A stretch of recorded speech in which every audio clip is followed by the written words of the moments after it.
Very good, nice one.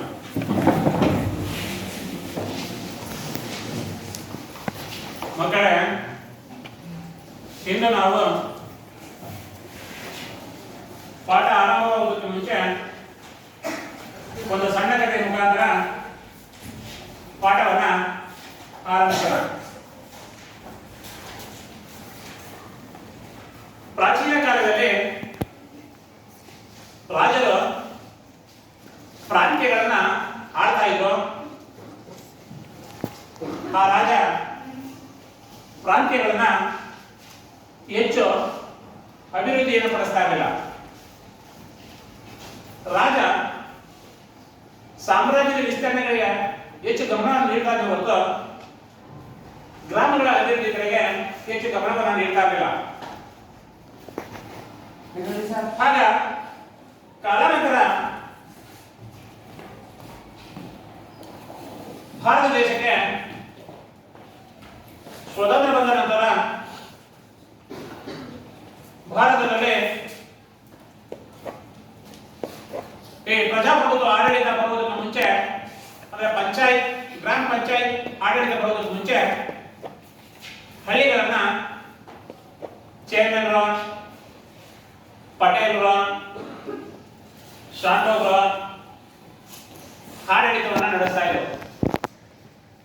ಆದ್ರೆ ಅವರ ಆಡಳಿತ ತನ್ನ ಸ್ನೇಹಿತರಿಗೆ, ಸಂಬಂಧಿಕರಿಗೆ ಮಾತ್ರ ಅಪರಾಧಿಯಾಗಿದ್ದರೆ ನಿರಪರಾಧಿ ಅಂತ ಘೋಷಣೆಯನ್ನು ಮಾಡ್ತಾ ಇದ್ರು. ಅವ್ರ ಕಾಲದಲ್ಲೂ ಸಹ ಗ್ರಾಮಗಳು ಹಿಂದುಳಿದಿದ್ದು. ಅಂದ್ರೆ ಚೇರ್ಮನ್, ಪಟೇಲ್ರು, ಶಾಸಕರು ಸರಿಯಾಗಿ ಹಳ್ಳಿಯ ವ್ಯವಹಾರದ ಆಡಳಿತವನ್ನು ಸರಿಯಾಗಿ ನಿರ್ವಹಣೆ ಮಾಡ್ತಾ ಇರಲಿಲ್ಲ. ಹಾಗಾದ್ರೆ ಹಳ್ಳಿಯ ಜನರು ಬಡತನದಲ್ಲೇ ಕಾಲ ಕಳಿಬೇಕಾಗಿತ್ತು. ಅವ್ರಿಗೆ ಹೆಚ್ಚು ಅಭಿವೃದ್ಧಿಯ ಕಡೆಗೆ ಅವರಿಗೆ ಗಮನವನ್ನ ನೀಡ್ತಾ ಇರಲಿಲ್ಲ. ದೇಶಕ್ಕೆ ಸ್ವತಂತ್ರ ಬಂದ ನಂತರ ಪ್ರಜಾಪ್ರಭುತ್ವ ಆಡಳಿತ ಯಾವಾಗ ಜಾರಿಯಾಯಿತೋ ಸರ್ಕಾರ ಈ ಮಂಡಲ ಪಂಚಾಯಿತಿ ಅನ್ನೋದು ಜಾರಿಗೆ ತಂತು, ತಾಲೂಕ್ ಪಂಚಾಯಿತಿಯನ್ನು ಜಾರಿಗೆ ತಂತು, ಜಿಲ್ಲಾ ಪಂಚಾಯಿತಿಯನ್ನು ಜಾರಿಗೆ ತಂತು. ಅದರಲ್ಲಿ ಈ ಮಂಡಲ ಪಂಚಾಯಿತಿಯನ್ನ ತಿದ್ದುಪಡಿ ಮಾಡಿ ಗ್ರಾಮ ಪಂಚಾಯಿತಿ ಅಂತ ಜಾರಿಗೆ ತಂದರು. ಯಾಕೆ ಗ್ರಾಮ ಪಂಚಾಯಿತಿಯನ್ನು ಜಾರಿಗೆ ಯಾಕೆ ತಂದ್ರು? ಗ್ರಾಮಗಳು ಅಭಿವೃದ್ಧಿಯಾಗಬೇಕು. ಗ್ರಾಮಗಳು ಅಭಿವೃದ್ಧಿಯಾದ್ರೆ ದೇಶ ಮುಂದುವರಿತದೆ ಅಂತ. ರಾಜ್ಯಗಳು ಮುಂದುವರಿತವೆ, ದೇಶ ಮುಂದುವರಿತದೆ. ದೇಶ ಮುಂದುವರೆದ್ರೆ ದೇಶ ತನ್ನ ಅರ್ಥ ವ್ಯವಸ್ಥೆನ ಬದಲಾಯಿಸಿಕೊಳ್ಳುತ್ತದೆ ಅನ್ನೋ ನಿಟ್ಟಿನಲ್ಲಿ ಮೊದಲು ಗ್ರಾಮಗಳ ಸಮಸ್ಯೆಯನ್ನು ಗುರುತಿಸಬೇಕು ಅಂದ್ಬಿಟ್ಟೆ ಈ ಶಾಸಕರು, ಪಟೇಲ್ರು, ಚೇರ್ಮನ್ರ ಆಡಳಿತವನ್ನು ಅಂತ್ಯಗೊಳಿಸಿ ಸರ್ಕಾರ ನೇರವಾಗಿ ಗ್ರಾಮ ಪಂಚಾಯಿತಿ ಚುನಾವಣೆಯನ್ನ, ಅಂದ್ರೆ ಆಯಾ ಗ್ರಾಮದ ಸದಸ್ಯನಿಗೆ ಅಧಿಕಾರವನ್ನು ಕೊಡುವುದರ ಮುಖಾಂತರ ಗ್ರಾಮಗಳ ಸಮಸ್ಯೆಯನ್ನು ಪರಿಹರಿಸುವ ನಿಟ್ಟಿನಲ್ಲಿ ಸರ್ಕಾರ ಗ್ರಾಮ ಪಂಚಾಯಿತಿ ಚುನಾವಣೆಯನ್ನ ಜಾರಿಗೆ ತಂತು. ಈಗ 2025 ಇಸ್ವಿಗೆ ನಾವು ಕಾಲಿಡ್ತಾ ಇದ್ದೇವೆ. ಹಿಂದಿಗೂ ಸಹ ಏನಾಗ್ತಾ ಇರೋದು, ಗ್ರಾಮ ಪಂಚಾಯಿತಿ ಚುನಾವಣೆ ಜಾರಿಯಲ್ಲಿದೆ. ಗ್ರಾಮದ ಸಮಸ್ಯೆಗಳನ್ನ ಈಗ ಗ್ರಾಮ ಪಂಚಾಯಿತಿ ಸದಸ್ಯರು ಆಲಿಸ್ತಾ ಇದ್ದಾರೆ. ಗ್ರಾಮದ ಸಮಸ್ಯೆಗಳನ್ನ ಪರಿಹರಿಸುವ ನಿಟ್ಟಿನಲ್ಲಿ ಈ ಸರ್ಕಾರ ಹಾಗೂ ಗ್ರಾಮ ಪಂಚಾಯಿತಿ ಸದಸ್ಯರು ಸಹಕರಿಸ್ತಾ ಇದ್ದಾರೆ. ಹಾಗಾದ್ರೆ ಇಂದು ನಾವು ಈ ಗ್ರಾಮಗಳ ಅಭಿವೃದ್ಧಿ, ಗ್ರಾಮೀಣ ಅಭಿವೃದ್ಧಿ ಪಾಠದ ಬಗ್ಗೆ ನಾವು ತಿಳ್ಕೊಳ್ಳೋಣ. ಗ್ರಾಮೀಣ ಅಭಿವೃದ್ಧಿ ಯಾವುದು? ಅರ್ಥಶಾಸ್ತ್ರ. ಯಾವುದು? ಅರ್ಥಶಾಸ್ತ್ರ. ಅರ್ಥಶಾಸ್ತ್ರದಲ್ಲಿ ಗ್ರಾಮೀಣ ಅಭಿವೃದ್ಧಿ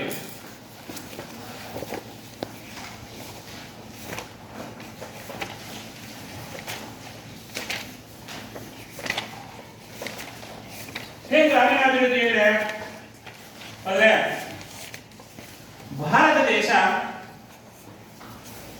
ಹೆಚ್ಚು ಹಳ್ಳಿಗಾಡಿನ ಹೊಂದಿರುವಂತಹ ದೇಶ. ಹಳ್ಳಿಯಲ್ಲಿ ವಾಸಿಸುವಂತಹ ಜನರು ಹೆಚ್ಚು ಕೃಷಿಯನ್ನು ಅವಲಂಬಿಸಿಕೊಂಡಿರುವಂತಹ ರಾಷ್ಟ್ರ.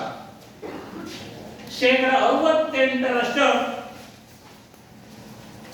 ಈ ಗ್ರಾಮೀಣ ಭಾಗದಲ್ಲಿ ವಾಸಿಸುವಂತಹ ಜನರು ಹಿಂದಿಗೂ ಸಹ ವಾಸ ಮಾಡ್ತಾ ಇದ್ದಾರೆ. 2011ನೇ ಇಸ್ವಿಯ ಪ್ರಕಾರ 68.8% ಗ್ರಾಮಗಳಲ್ಲಿ ಇಂದಿಗೂ ಸಹ ಹಳ್ಳಿ ಜನರು ವಾಸ ಮಾಡ್ತಾ ಇದ್ದಾರೆ. ಹಳ್ಳಿಯಲ್ಲಿ ವಾಸ ಮಾಡುವ ಜನರು ಕೃಷಿಕರು. ಹಾಗಾದ್ರೆ ನಿಜವಾಗಿ ಅಭಿವೃದ್ಧಿ ಆಗಬೇಕಾಗಿರೋದು ಗ್ರಾಮಗಳು. ನೈಜವಾಗಿ ಗ್ರಾಮಗಳು ಅಭಿವೃದ್ಧಿ ಆಗ್ಬಿಟ್ರೆ ಸಮಸ್ಯೆಗಳೇ ಇರಲ್ಲ. ನಗರಗಳು ಮುಂದುವರಿತವೆ.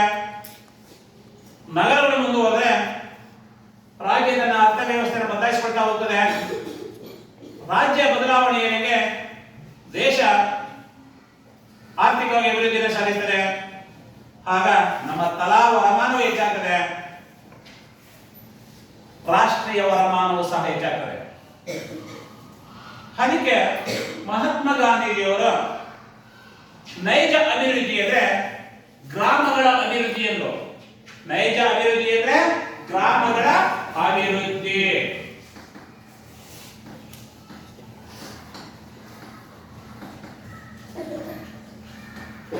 ಯಾರು ಮಾತಾಡಿದಾರ? ಯಾರ?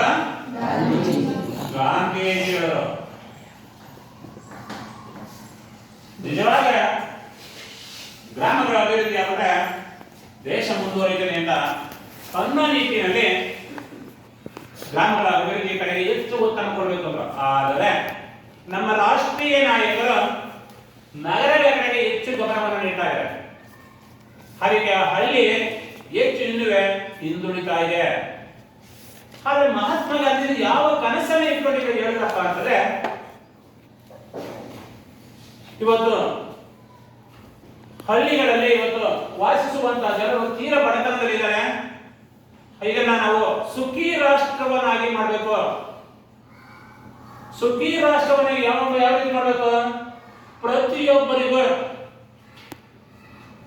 ಗರಿಷ್ಠ ಕನಿಷ್ಠ ಎಲ್ಲಾ ಸೌಲಭ್ಯಗಳು ಪ್ರತಿಯೊಬ್ಬರಿಗೂ ದೊರೆಯಬೇಕು.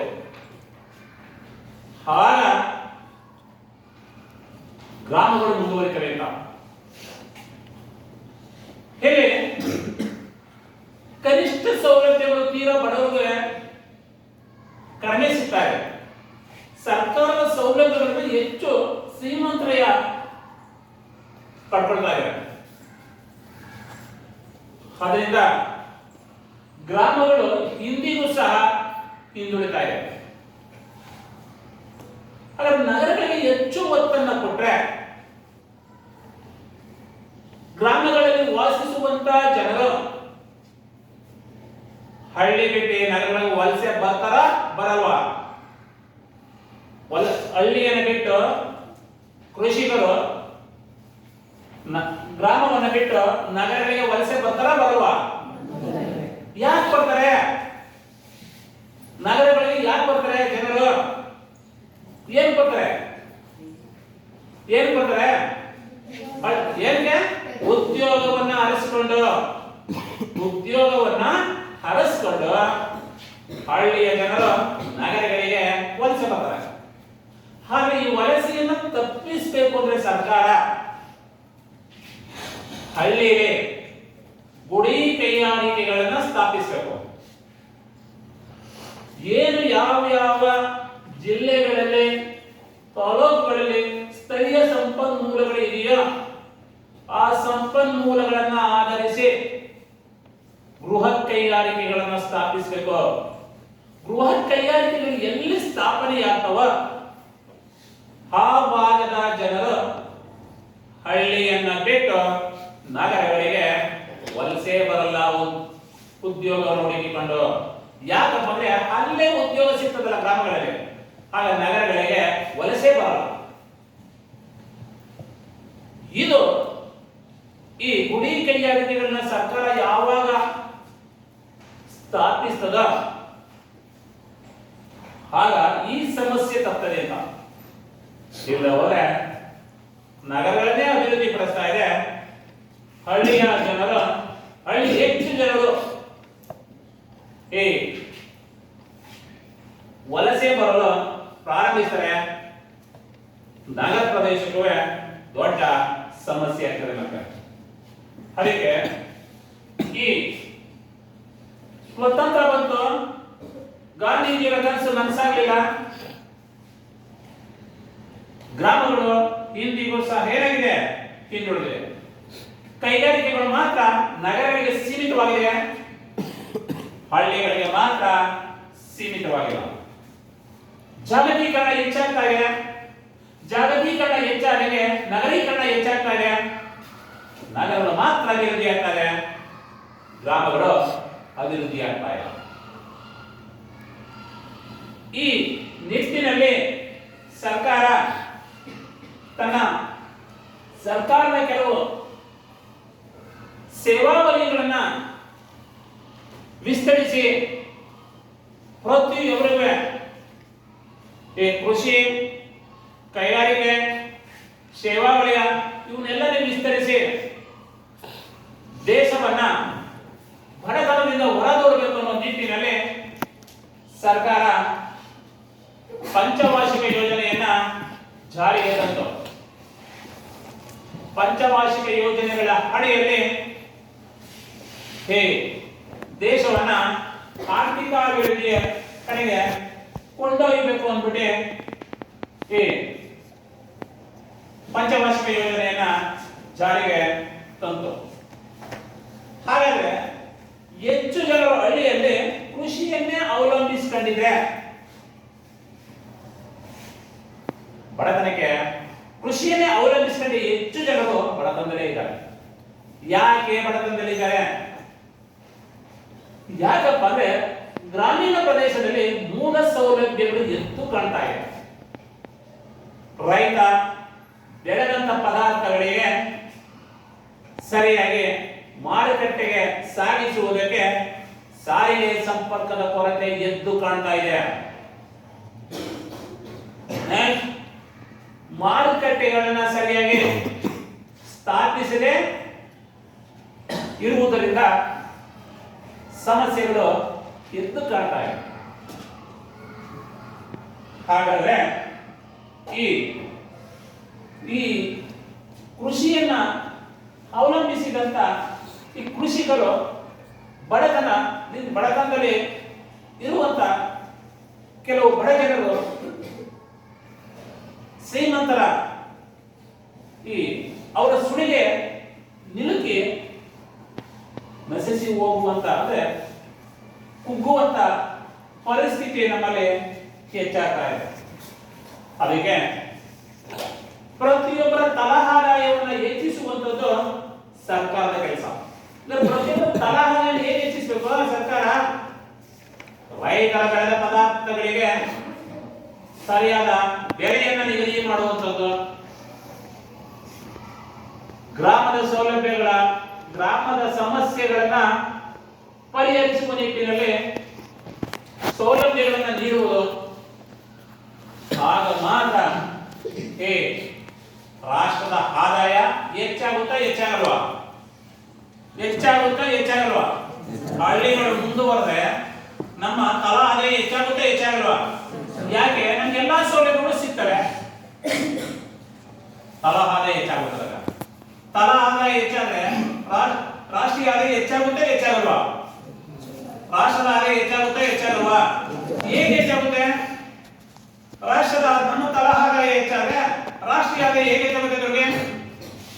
ನಮ್ಮ ತಲಾ ಆದಾಯ, ನನ್ನ ಆದಾಯ ಹೆಚ್ಚಾದ್ರೆ ರಾಷ್ಟ್ರಕ್ಕೆ ಹೇಗೆ ಆದಾಯ ಹೋಗುತ್ತೆ? ನನ್ನ ಹತ್ರ ಹಣ ಇರುವುದು ರಾಷ್ಟ್ರಕ್ಕೆ ಹೇಗೆ ಹಣ ಹೋಗುತ್ತೆ? GST ಟ್ಯಾಕ್ಸ್, ತೆರಿಗೆ ಮುಖಾಂತರ. ಯಾಕೆ?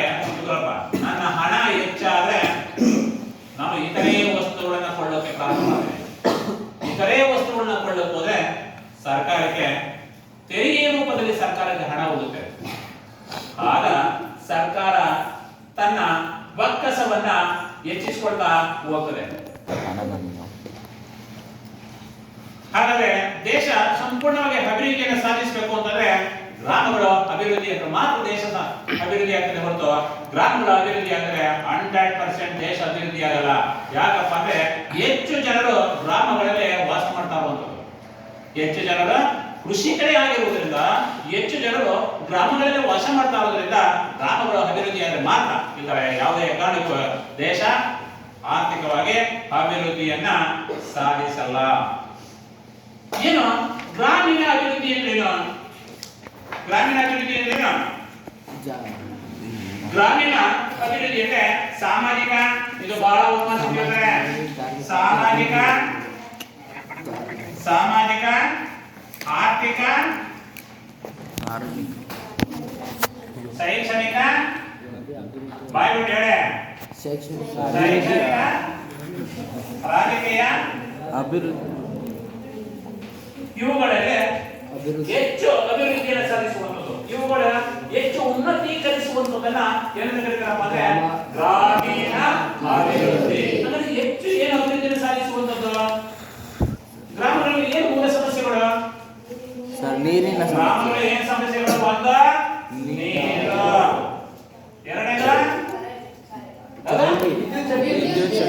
ಚರಂಡಿ, ಏನು ಕರಡಿ ಏನಾಯ್ತು, ಮೂರನೇದು ವಿದ್ಯುತ್ ಶಕ್ತಿ, ರಸ್ತೆ, ಸಾರಿಗೆ, ಗ್ರಂಥಾಲಯ, ಮಾರುಕಟ್ಟೆ, ಆಸ್ಪತ್ರೆ, ಮಾರುಕಟ್ಟೆ ಸರ್, ಆಸ್ಪತ್ರೆ ಇದೆ ಎಷ್ಟು ಒಳ್ಳೆಯದು ಸರ್, ಮಾರುಕಟ್ಟೆ, ಆಸ್ಪತ್ರೆ ಇದೆ, ಮಾರುಕಟ್ಟೆ, ಎಷ್ಟು ಒಳ್ಳೆಯದು. ನೆಕ್ಸ್ಟ್ ಮಾರುಕಟ್ಟೆ,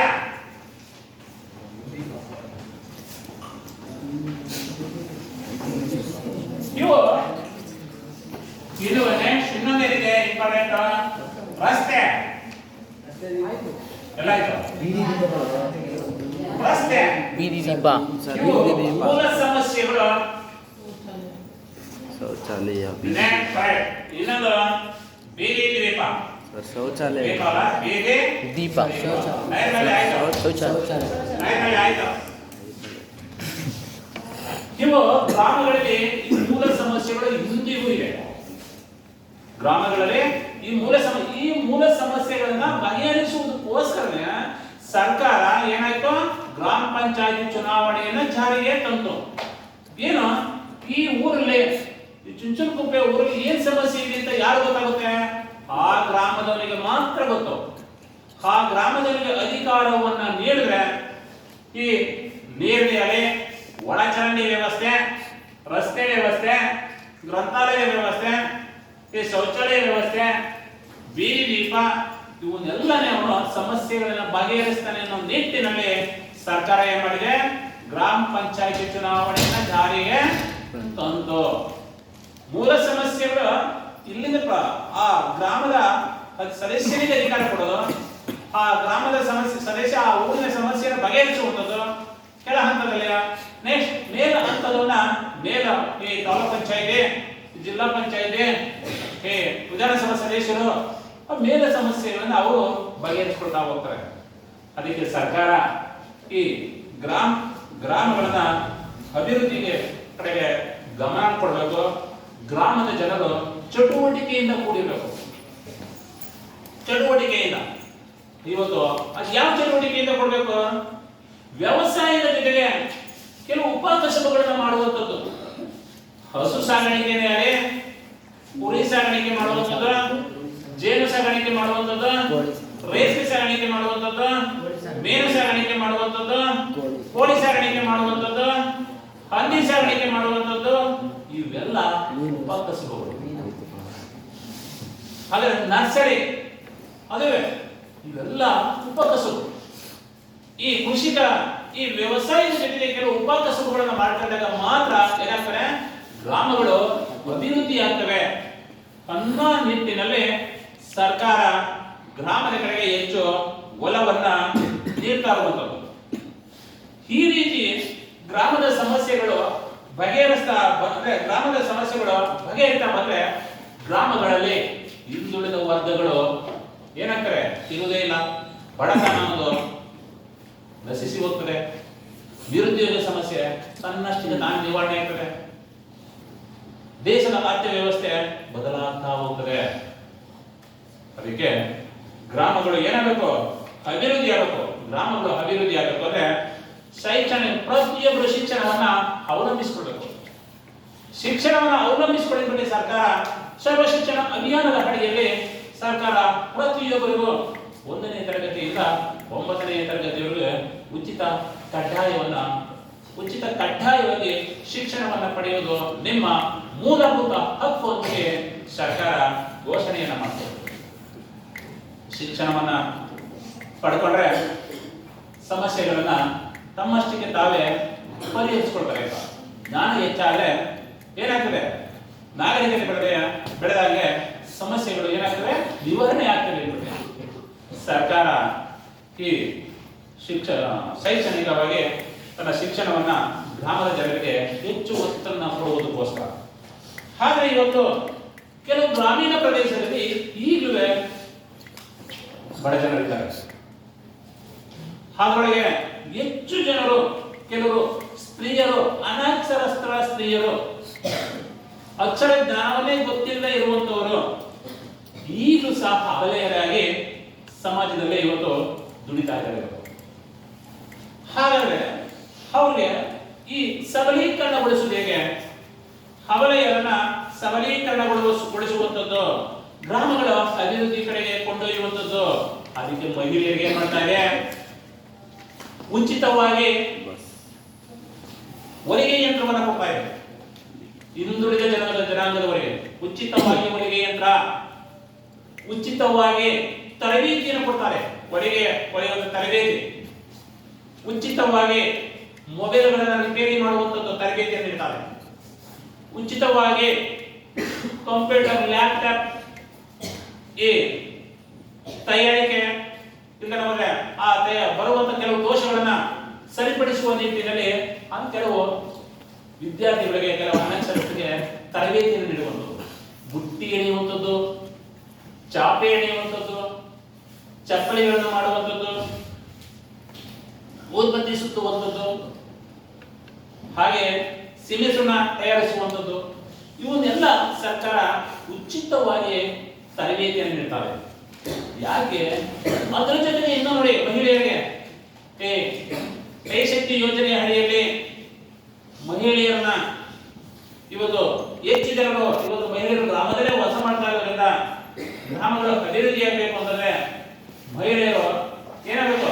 ಆರ್ಥಿಕವಾಗಿ ಅಭಿವೃದ್ಧಿಯನ್ನು ಸಾಧಿಸಬೇಕು ಅನ್ನೋ ನಿಟ್ಟಿನಲ್ಲಿ ಸರ್ಕಾರ 1999 ಇಸ್ವಿಯಲ್ಲಿ ಸ್ತ್ರೀ ಶಕ್ತಿ ಯೋಜನೆಯನ್ನು ಜಾರಿಗೆ ತಂತು. ಈ ಸ್ತ್ರೀ ಶಕ್ತಿ ಯೋಜನೆ ಜಾರಿಗೆ ತಂದಮೇಲೆ ಮಹಿಳೆಯರು ಹಂತವಾಗಿ ಸಬಲೀಕರಣಗೊಳ್ತಾ ಹೋಗ್ತಾರೆ. ಸರ್ಕಾರ ಅವರಿಗೆ ಈ ಬಡ್ಡಿ ರಹಿತ ಸಾಲ ನೀಡುವಂಥದ್ದು, ಬಡ್ಡಿ ರಹಿತ ಸಾಲವನ್ನು ನೀಡುವುದರ ಮುಖಾಂತರ ಮಹಿಳೆಯರನ್ನ ಈ ಗ್ರಾಮಗಳಲ್ಲಿ ಉನ್ನತೀಕರಿಸುವುದನ್ನ ಕೆಲಸವನ್ನ ಇವತ್ತು ಇಂದಿಗೂ ಸಹ ಮಾಡ್ತಾ ಇದ್ದಾರೆ. ಆದ್ರೆ ಇವತ್ತು ಗ್ರಾಮಗಳಲ್ಲಿ ಮೂಲ ಸೌಲಭ್ಯಗಳ ಕೊರತೆ ಇವತ್ತು ಇಂದಿಗೂ ಸಹ ಕಾಣ್ತಾ ಇದೆ. ಏನಿವತ್ತು ಮೂಲ ಸೌಲಭ್ಯಗಳು ಏನು? ಇವತ್ತು ಕೃಷಿಕರು, ಇವತ್ತು ಕೃಷಿಯನ್ನು ಅವಲಂಬಿಸಿರುವಂತಹ ರೈತರು ಇವತ್ತು ಕೃಷಿ ಅಭಿವೃದ್ಧಿಯಾಗಬೇಕು ಅಂತಂದ್ರೆ ಅವರ ಮೂಲ ಸಮಸ್ಯೆಗಳು ಏನು? ಈ ಕೃಷಿಕರಿಗೆ ಮೂಲ ಸಮಸ್ಯೆಗಳು ಏನೇನು ಹೇಳಿ? ಕೃಷಿಕರಿಗೆ ಮೂಲ ಸಮಸ್ಯೆಗಳು ಅವರಿಗೆ ನೀರನ್ನ ಒದಗಿಸಿಕೊಡ್ಬೇಕು. ಒಂದು ಕಂದಾಯ ಏನಪ್ಪಾ ಅಂದ್ರೆ ಅವರಿಗೆ ಸಬ್ಸಿಡಿ ದರದಲ್ಲಿ ಬಿತ್ತನೆ ಬೀಜಗಳನ್ನ ವಿತರಿಸಬೇಕು. ಸಬ್ಸಿಡಿ ದರದಲ್ಲಿ ನೆಕ್ಸ್ಟ್ ಇನ್ನೇನ್ ಕೊಡ್ಬೇಕು? ಗೊಬ್ಬರ, ರಾಸಾಯನಿಕ ಗೊಬ್ಬರವನ್ನು ಕೊಡಬೇಕು. ನೆಕ್ಸ್ಟ್ ಸಬ್ಸಿಡಿ ದರದಲ್ಲಿ ಇನ್ನೇನ್ ಕೊಡ್ಬೇಕು? ಯಂತ್ರೋಪಕರಣ, ಕೃಷಿ ಯಂತ್ರೋಪಕರಣಗಳ ಸಲಕರಣೆಗಳನ್ನ ನೀಡಬೇಕು. ನೆಕ್ಸ್ಟ್ ಸಬ್ಸಿಡಿ ದರದಲ್ಲಿ ಇನ್ನೇನ್ ನೀಡಬೇಕು? ಸರ್ ಸಾಲ, ಬಡ್ಡಿ ರಹಿತ ಸಾಲ ಕೊಡಬೇಕು. ನೆಕ್ಸ್ಟ್ ಸಬ್ಸಿಡಿ ದರದಲ್ಲಿ ಕ್ರಿಮಿನಾಶಕವನ್ನ ಔಷಧವನ್ನು ಕೊಡಬೇಕು. ಇವನ್ನೆಲ್ಲ ಸಬ್ಸಿಡಿ ದರದಲ್ಲಿ ರೈತರಿಗೆ ಸಿಕ್ಬಿಟ್ರೆ ರೈತ ಬೆಳೆದಂತ ಪದಾರ್ಥಗಳಿಗೆ ನೆಕ್ಸ್ಟ್ ಮಾರುಕಟ್ಟೆಯಲ್ಲಿ ಇವತ್ತು ದಲ್ಲಾಳಿಗಳ ಏಜೆಂಟ್ಗಳ ಮಧ್ಯವರ್ತಿಗಳ ಹಾವಳಿಗೆ ತುತ್ತ ಹಾಕಿದಾಗ ರೈತರನ್ನ ಸರ್ಕಾರ ನೋಡ್ತಾ ಬಿಟ್ರೆ ರೈತ ಯಾವತ್ತೂ ಹಿಂದುಳಿಯಲ್ಲ. ಗ್ರಾಮೀಣ ಪ್ರದೇಶಗಳು ಯಾವುದೇ ಕಾರಣಕ್ಕೂ ಹಿಂದುಳಿಯಲ್ಲ. ತನ್ನಷ್ಟಕ್ಕೆ ತಾನೇ ಅಭಿವೃದ್ಧಿ ಆಗ್ತಾನೆ ಇರ್ತವೆ.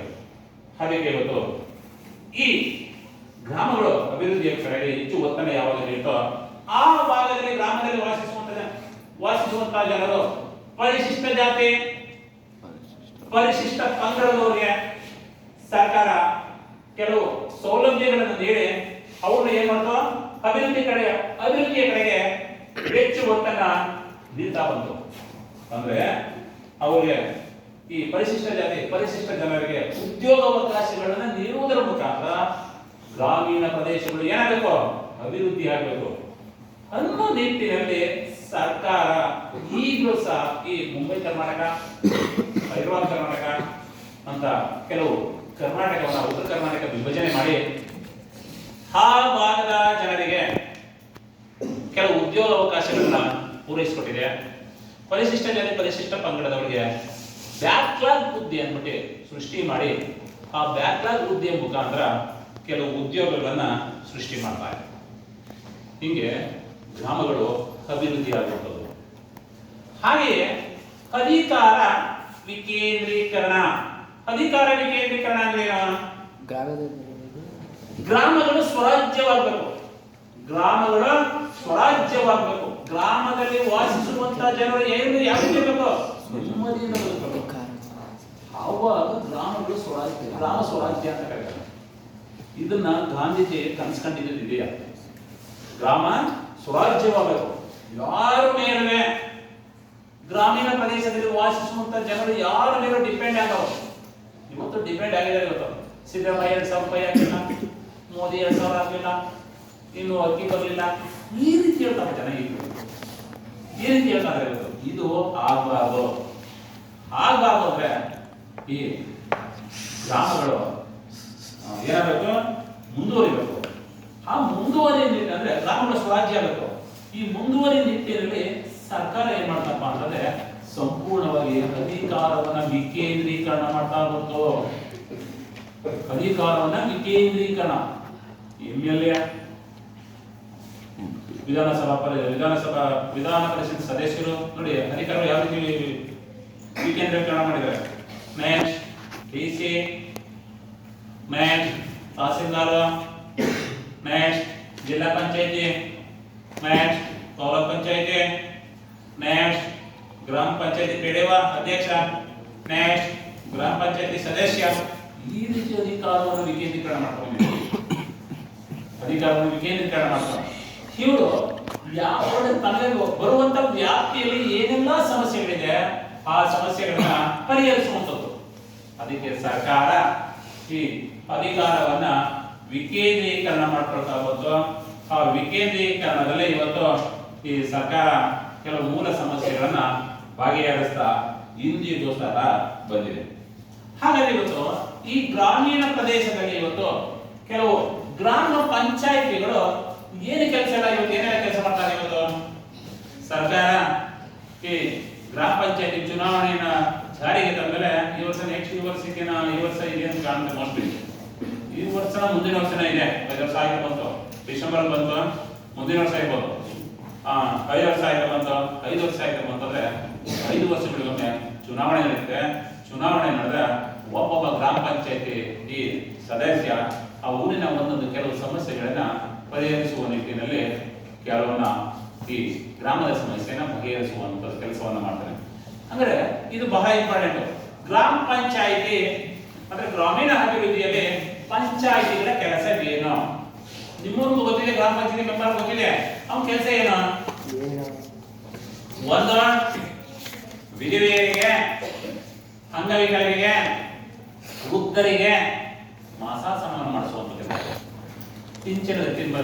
ಪಿಂಚಣಿ ಕೊಟ್ಟಲ್ಲ ಆ ಕೆಲಸ. ನೆಕ್ಸ್ಟ್ ಊರಿನಲ್ಲಿ ಯಾರಾದ್ರೂ ಶಿಕ್ಷಣದಿಂದ ವಂಚಿತರಾಗಿದ್ರೆ ಮಕ್ಕಳು ಅವರಿಗೆ ಶಿಕ್ಷಣವನ್ನ ದೊರಕಿಸಿಕೊಡುವಂತ ಕೆಲಸ. ನೆಕ್ಸ್ಟ್ ಊರಿನಲ್ಲಿ ಯಾರು ವಸತಿಹೀನರಿರ್ತಾರೆ, ಆ ವಸತಿಹೀನರು ಕೆಲವರು ಮನೆಯೇ ಇರಲ್ಲ, ಗುಡಿಸ್ದಲ್ಲಿ ವಾಸ ಮಾಡ್ತಾ ಬರ್ಬೇಕು ಅಂತವ್ರನ್ನ ಕೆಲವರಿಗೆ ಗುರುತಿಸಿ ಸರ್ಕಾರದ ಸ್ಥಳ ಏನಾದ್ರು ಇದ್ರೆ ಅವ್ರಿಗೆ ಆ ಜಾಗದ ವ್ಯವಸ್ಥೆನ ಕೊಡಿಸ್ಕೊಡುವಂತ ಕೆಲಸ.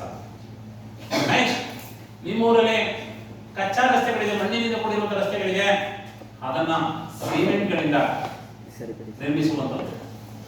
ಪ್ರತಿಯೊಂದು ಹಳ್ಳಿಯಲ್ಲಿವೆ ವಿದ್ಯುತ್ ಕಂಬಗಳಿಗೆ ದೀಪದ ವ್ಯವಸ್ಥೆಯನ್ನು ಕಲ್ಪಿಸಿಕೊಡ್ಬೇಕು ಅವ್ರ ಕೆಲಸ.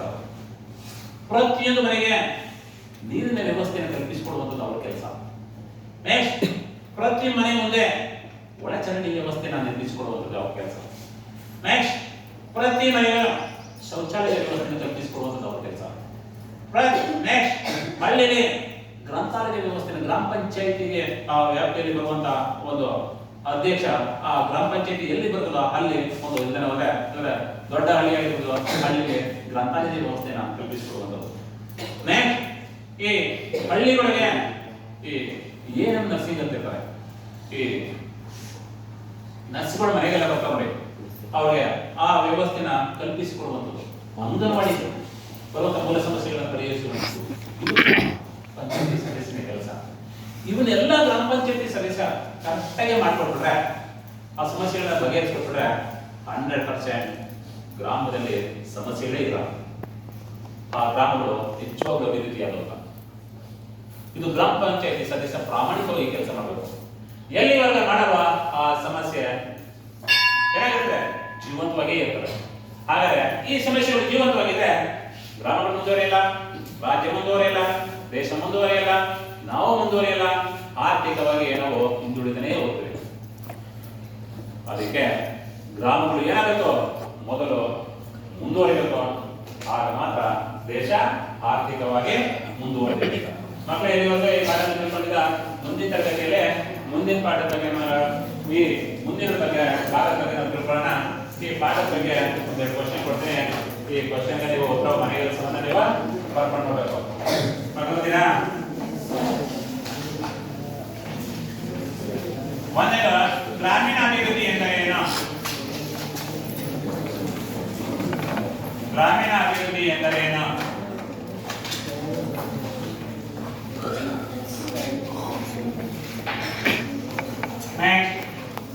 ಗ್ರಾಮೀಣಾಭಿವೃದ್ಧಿಯಲ್ಲಿ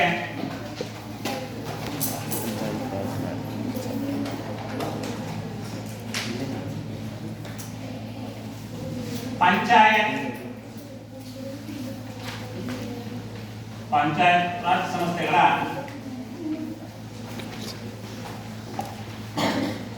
ಬಹಳ ಇಂಪಾರ್ಟೆಂಟ್ ಕ್ವಶನ್.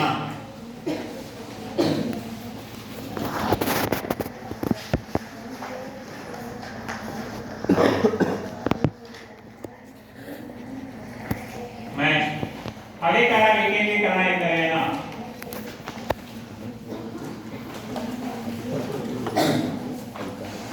ನಿಮ್ಮ ಕ್ವಶನ್ಗೆ ನಾಳೆ ಬರ್ತಾ ಬರ್ತೀರಾ?